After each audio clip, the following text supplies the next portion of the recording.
Assalamualaikum warahmatullahi wabarakatuh. Kembali lagi dengan saya Rahma Niniar. Nah, di sini seperti video sebelumnya melanjutkan tentang pembahasan analisis regresi berganda. Jadi langsung saja di sini sudah ada dua soal. Yang pertama, PT Maju Damai beberapa bulan ke depan akan gencar-gencarnya mengadakan promosi sebuah handphone di berbagai daerah dengan membuka stand di berbagai daerah. Berikut data mengenai penjualan biaya promosi dan luas stand yang dikeluarkan di 20 daerah. Analisislah data berikut ini. Nah, di sini saya sudah punya datanya. Ini kita langsung saja masuk ke aplikasi SPSS-nya. Nah, kemudian yang pertama kita masukkan variabelnya terlebih dahulu. Dimana yang pertama ada daerah, kemudian penjualan, kemudian ada biaya promosi, dan stand.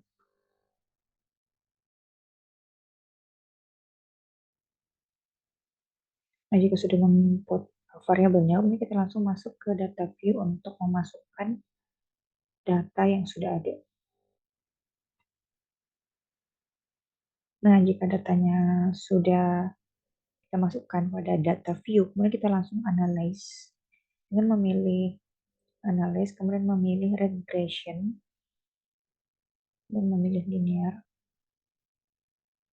Nah, di sini untuk dependennya kita masukkan penjualan. Kemudian untuk promosinya kita masukkan di independen dan start. Kemudian memilih statistik. Kemudian untuk regression coefficient-nya ini kita centang semua. Kemudian klik continue. Untuk plots-nya juga kita klik histogram untuk mengetahui chart-nya seperti apa. Dan untuk option di sini kita sudah pastikan di sini untuk entry 0,05 dan exclude cash list twice. Kemudian klik continue dan klik OK. Nah, outputnya seperti ini, di mana untuk yang pertama deskriptif statistik itu di sini untuk rata-rata penjualannya itu sebesar 289,50 dengan standar deviasi 60,120 dengan data penyebarannya itu di 20 daerah. Kemudian ada pun untuk yang standar untuk promosi untuk rata-ratanya itu sebesar 32,75 dengan standar deviasi 5,159 atau 5,2. Kemudian untuk stand-nya rata-ratanya itu 163,55 dengan standar deviasi 41,501. Nah, kemudian berikutnya kita lanjut ke correlation-nya. Di sini kita lihat antara penjualan dan promosi itu sebesar 0,035, di mana sangat rendah sehingga dikatakan tidak adanya hubungan antara kedua variabel tersebut, antara penjualan dan promosi. Namun di sini korelasinya bersifat positif, maka kedua tersebut searah. Kemudian untuk penjualan dan stand ini sebesar min 0,232, yang artinya kedua variabel tersebut antara penjualan dan stand itu sangat rendah, dan hubungan antara antara kedua variabel tersebut itu berlawanan, yang artinya jika satu variabel naik maka yang lainnya turun. Misal kalau penjualannya naik maka standnya akan menurun, seperti itu. Nah, untuk signifikansinya sendiri bisa kita lihat di sini. Untuk promosi 0,441 dan standnya itu 0,162, yang artinya lebih besar dari tarif signifikansi atau nilai alfanya 0,05, yang artinya tidak ada signifikansi antara ketiga variabel tersebut. Nah, berikutnya kita langsung ke model summary-nya. Di sini untuk kolom R di sini angka koefisien korelasinya itu sebesar 0,236, yang artinya hubungan antara variabel atau antara stand sama promosi itu rendah karena berada di range antara 0,2 sampai 0,4. Nah, kemudian untuk kolom R square-nya di sini sebesar 0,056, yang artinya kuadrat dari nilai korelasi R square ini juga disebut sebagai koefisien determinasi, yang artinya eh, promosi dan stand ini itu dapat menjelaskan bahwa penjualannya itu sebesar 5,6% dan 94,4%-nya itu dipengaruhi oleh sebab-sebab yang lain. Nah, kemudian untuk standar error-nya, standar error of the estimate di sini sebesar 61,758, yang artinya model regresi ini itu kurang baik digunakan karena standar deviasinya itu lebih besar dibandingkan standar deviasi penjualan yang tadi itu sebesar 60,120. Nah, itu untuk yang model summary-nya. Kemudian berikutnya kita langsung ke koefisiennya di sini. Nah, di sini untuk koefisien ini kita menggunakan rumus persamaan itu Y sama dengan A ditambah B X tambah CX. Nah, untuk rumusnya sendiri itu kita melihatnya dari kolom B yang ini, di mana untuk konstannya itu sebesar 328,410, kemudian untuk promosinya itu 0,503 dan standnya itu min 0,339. Jadi jika dimasukkan dalam rumus yaitu 328,410 ditambah 0,503 X1, X1-nya itu variabel promosi, kemudian untuk ditambah 0,339 X2. Jadi nanti kalau misalnya ada soal untuk penentuannya, misal untuk promosinya berapa, tinggal dikalikan dengan 0,503 ini, kemudian juga untuk yang standnya untuk X2-nya nanti kita kalikan sesuai dengan permintaan dari soalnya. Nah, itu untuk koefisiennya. Nah, kemudian untuk uh, histogramnya seperti ini atau chartnya seperti ini. Nah, ini untuk soal yang pertama. Berikutnya kita langsung saja ke soal yang kedua. Nah, untuk soal yang kedua, suatu perusahaan memiliki data usia, income salesperson, dan pengalaman kerja sebagai sales. Perusahaan itu ingin membuat model regresi berganda untuk memprediksi income berdasarkan usia dan pengalaman kerja. Uh, Dapat dilihat pada tabel di bawah ini. Jadi di sini sudah ada tabel di sini sebanyak 11 data. Ini dari usia X1, kemudian kerja X2, kemudian income. Nah, kemudian di sini ada pun pertanyaannya yaitu tentukan koefisiensi dari persamaan regresi berganda dan tentukan apakah koefisiensinya diperoleh signifikan. Lakukan pula estimasi untuk seorang sales yang berusia 40 tahun dengan pengalaman kerja 11 tahun menggunakan alfa signifikansi 0,5. Jadi tadi seperti yang saya sampaikan pada soal yang pertama tadi itu di kolom koefisien itu kita langsung masukkan rumus yaitu persamaan Y kemudian A ditambah BX tambah C. Jadi nanti ini sudah ditentukan di sini untuk usianya itu sendiri, untuk X1-nya 40 tahun dan X2-nya itu 11 tahun. Namun kita analisis terlebih dahulu. Nah, ini kita masukkan data-datanya dulu.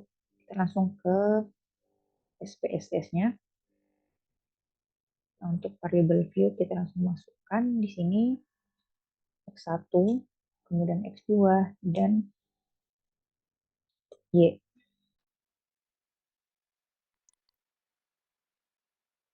Nah, jika sudah kita masukkan variabelnya, kita langsung ke data view untuk memasukkan datanya.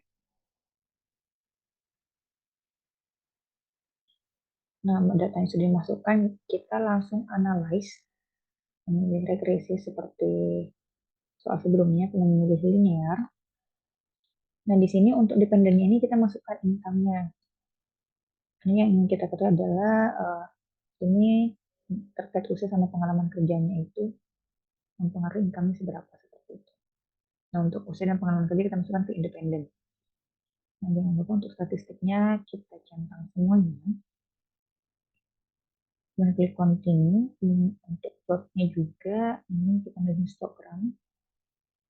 Ini untuk optionnya. Ini kita pastikan di sini nantinya 0,05 Untuk missing values-nya export cash list plus, kemudian klik continue dan oke.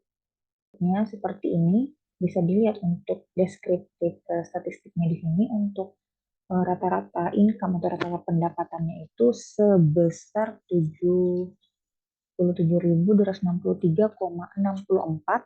dengan standar deviasi 13.723,431 dengan data penyebarannya itu 11. Dan untuk eh, rata-rata usianya itu 39 dengan standar deviasi 4,879 dan juga untuk rata-rata pengalaman kerjanya itu sebesar 8,64 dengan standar deviasi 2,908. Nah, berikutnya kita untuk melihat korelasinya. Di sini untuk hubungan antara income dan usia yaitu sebesar min 0,369. Kemudian untuk yang pengalaman kerja sama income itu min 2,73 yang artinya hubungan variabel tersebut itu sangat rendah dan berlawanan karena hasilnya yaitu minus. Yang artinya ketika salah satu variabel meningkat, maka variabel yang lainnya itu menurun. Nah, kemudian untuk signifikansinya di sini bisa kita lihat 0,132 dan untuk pengalaman kerjanya itu 0,208 yang artinya lebih besar dari 0,05 yang artinya tidak ada signifikansi antara variabel tersebut atau ketiga variabel tersebut antara income, usia, dan pengalaman kerja. Nah, berikutnya untuk model summary-nya. Nah, untuk kolom R-nya di sini angka korelasinya sebesar 0,377 yang artinya hubungan antara variabel itu rendah dan untuk yang R-score-nya di sini sebesar 0,142 yang merupakan kuadrat dari nilai korelasi R atau juga disebut koefisien determinasi yang artinya pengalaman kerja dan usia dapat mendapatkan income sebesar 14,2% dan 85,8% itu dipengaruhi oleh sebab-sebab yang lain. Nah, kemudian untuk standar error of the estimate-nya itu sebesar 14.212,027 yang artinya model regresi ini tidak digunakan karena standar deviasinya itu lebih besar dibandingkan standar deviasi income yang pertama tadi sebesar 13.723,431. Nah, itu untuk model summary-nya. Kemudian kita langsung ke koefisiennya. Nah, di sini untuk persamaan regresi kita mengingat bahwa Y sama dengan rumusnya itu Y sama dengan A ditambah BX tambah CX. Nah, di sini untuk melihat persamaan itu kita melihat dari kolom B yang ini unstandardized. Di sini untuk konstan itu sebesar 115.124,575, kalau untuk usianya itu min 889,216, kalau untuk pengalaman kerja itu min 437,858. Nah, kemudian karena tadi di soalnya itu ada pertanyaannya untuk usianya 40 tahun dan pengalaman kerjanya yaitu 11. Jadi kita langsung masukkan saja ke rumus yaitu Y sama dengan 115.724,575 ditambah min 889,216 dikali 40 ditambah dengan min 437,858 dikali dengan 11 yang hasilnya itu sebesar 75.339,497. Nah, itu untuk pertanyaannya tadi kita sudah masukkan di rumus. Nah, itu kemudian terakhir kita lihat histogramnya seperti ini. Nah, baik teman-teman, bukannya itu yang bisa sampaikan. Mohon maaf apabila ada banyak kekurangan dalam penyampaian atau pemaparan soal-soal dan penyelesaian. Saya akhiri, wassalamualaikum warahmatullahi wabarakatuh.